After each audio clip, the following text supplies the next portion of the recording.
New York Times looks at Apple CEO Tim Cook's road to promoting digital security. It began when Edward Snowden released information about mass government surveillance. Cook said he values his company's physical products, not the details of customers' lives. The executive has used his influence to be more vocal recently about political and social issues. One example is his battle with the FBI to stop the government from accessing locked cell phones. Apple fired back against the FBI directive.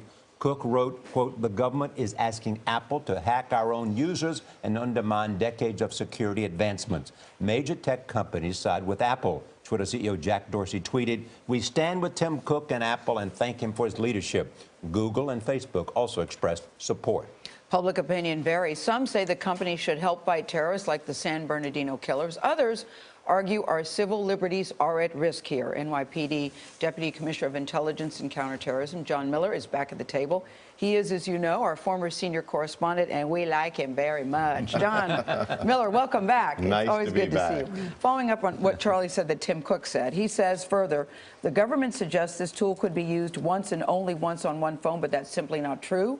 Once created, the technique could be used over and over again on any number of devices. Well, first you have to ask Tim Cook, does he even trust his own people? What the government has offered is to hand in this phone. It's an older model phone, so it'll be easier to get into.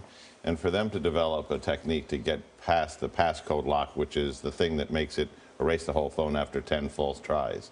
They said you can go in there, do it in your own lab. If you figure out the formula and crack open this phone to the point that we can then try codes against it, you can tear that formula up, toss it in the fireplace, and throw it away. So unless he thinks one of his trusted engineers is going to run out and tell the hacking world about this secret, I think that's a false flag. But I think what Tim Cook is saying and Apple is saying is that when they create that software, they then will create that back door that will allow hackers and others to not only spy on that phone, but also other government phones. If hackers can figure that out, they'll figure it out without Tim Cook. What the government is asking Tim Cook is, you designed it, you can design your way out of it for this one time, and then you can destroy that. The term I find most offensive is that the government, and this is what Tim Cook writes, is asking for a backdoor. The government is not asking for a backdoor. They have come in with a federal warrant based on probable cause, signed by a United States magistrate. That's how we do it in a democracy. They are asking for a front door. There is no bank, there is no safe company, there is no vault, there is no apartment, there is no door that can't be penetrated with a lawful order from a U.S. court. That's also how we protect our people. So why do you think Apple is doing this, John? Well, I think they're doing this just to take the shrillness of this down a level. I think for them this is a business model which is about privacy and security in an age where a lot of people, least of all the government, are trying to get into people's stuff and exploit it. So I think that there's a right reason for it, and I think there's a commercial appeal for it. The point is that they have put those interests ahead of all other interests. Tim Cook says, I'm doing this for the safety of my customers, meaning so that we have an impregnable phone. I have to ask, how many people who died on the floor in San Bernardino or in Paris had iPhones in their pockets as they were being killed by the terrorists? They are Tim Cook's customers too. Those are the people who buy all the Apple products. And you have to balance these two threats against each other. Yeah, go John, ahead. what is the worst case scenario? I'll tell you the worst case scenario right now.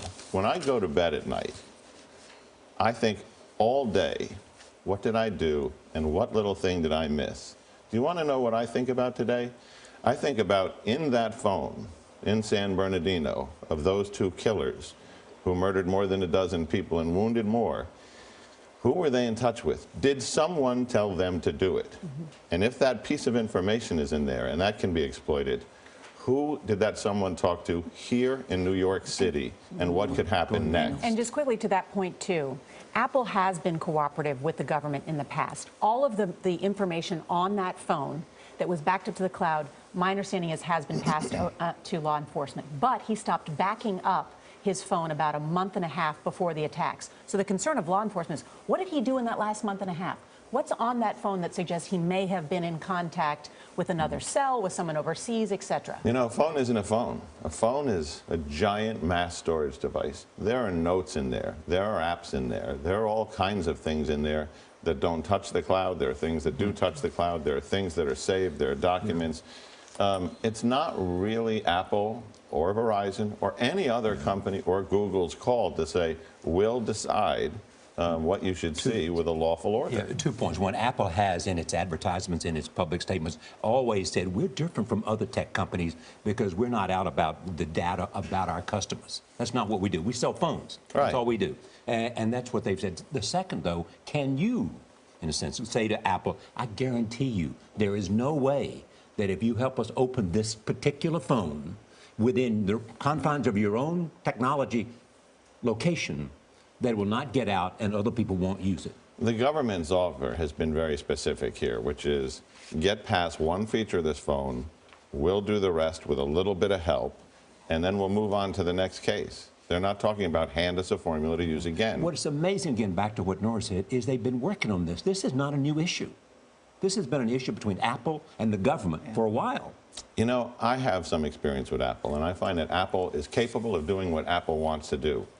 For 2 years, we talked to Apple about a device where you When you're with the FBI or here? With the NYPD. Right. We talked to Apple about having a kill switch on the phone so when it was stolen, you could erase all your data.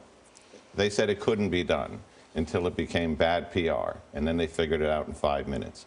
Apple's capable of what Apple thinks.